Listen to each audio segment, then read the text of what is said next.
Bonjour. Merci à l'être de lumière de m'avoir aidé à écrire ce récit. Je l'ai écrit du début à la fin sans m'arrêter. Et cela, je n'aurais pas pu le faire toute seule. Merci à toi, ange ou guide de lumière. Je me permets de dire que je suis canal car je reçois des messages de l'au-delà, de mes guides, des guides d'autres personnes, d'amis et d'amoureux que l'on a bien connus sur terre et qui sont restés dans l'au-delà, alors que nous nous sommes incarnés. Cela paraît injuste d'avoir ces âmes de cœur qui ne sont pas à nos côtés sur notre planète. Il y a sans doute des raisons à cela, mais personnellement, je ne sais pas pourquoi. Parfois, j'ai des messages d'êtres qui ont quitté leur corps et veulent communiquer avec leur famille. J'ai commencé ma vie sur Terre par une naissance comme tout le monde, sauf qu'au moment de ma naissance, j'ai failli mourir. L'accouchement se passait très mal pour ma mère. Je suis repartie d'un coup vers une merveilleuse prairie, traversée par un petit torrent qui continuait en un ruisseau étincelant. Il faisait très beau, comme une belle journée de printemps ou d'été, sauf qu'il n'y avait pas de soleil qui brûlait, mais une immense lumière douce et apaisante. Un profond sentiment de bien-être et de liberté. Bien sûr, je voulais rester là, mais bien que je n'ai vu personne, j'ai senti comme une immense claque qui m'a fait revenir sur terre dans mon corps. C'est terrible. Il fait froid et on a l'impression de rentrer dans une combinaison très étroite, un peu comme une combinaison de plongée.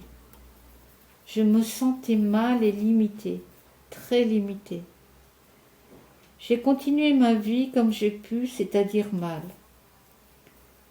Un jour, pendant ma première année de catéchisme, on m'a parlé de Jésus et je suis tombée en amour pour lui. C'était une évidence. Je retrouvais celui que j'aimais depuis si longtemps. J'ai eu la chance de tomber sur une période où le pape voulait renouveler l'Église pour plus d'amour. J'ai dessiné, chanté.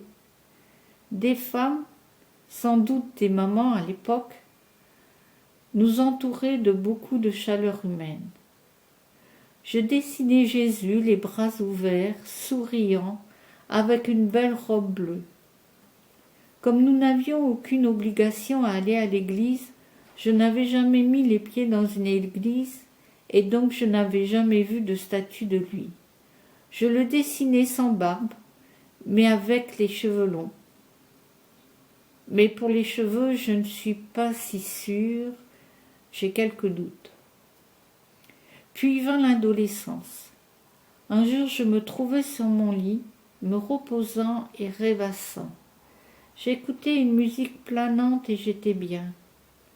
Puis, sans vraiment le comprendre, je me suis retrouvée sur une plage, allongée, bras pliés derrière mon dos, ce qui me soulevait légèrement. Je me retrouvais devant la mer que j'admirais, quand une grande lumière apparut petit à petit. Je vis une silhouette arriver remplie de cette lumière. Il s'approcha de moi et je me rendis compte que c'était un homme jeune, les cheveux courts et bruns et un magnifique regard, les yeux marrons très foncés. Il me regarda. Il m'aimait entièrement avec mes qualités et mes défauts, surtout mes défauts et toutes mes faiblesses. Et il m'aimait entièrement, complètement, d'un amour que l'on ne retrouve pas sur terre. Malheureusement, en un sens, car je crus à l'époque que c'était la vision de l'homme qui m'était destiné à l'âge adulte. Je l'ai cherché, mais jamais sur cette planète je n'ai retrouvé un tel amour. Sur Terre, j'étais souvent malheureuse. J'étais solitaire car j'avais du mal à comprendre les autres enfants. En particulier les filles qui disaient « Tu es ma copine ». Puis quelque temps plus tard « Tu n'es plus ma copine ». Bref, j'étais une étrangère dans ce monde, comme si j'étais dans un pays dont je ne comprenais pas les codes.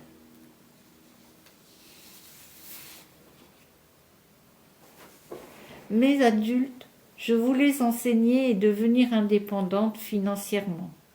Je voulais cela par-dessus tout, ne dépendre de personne.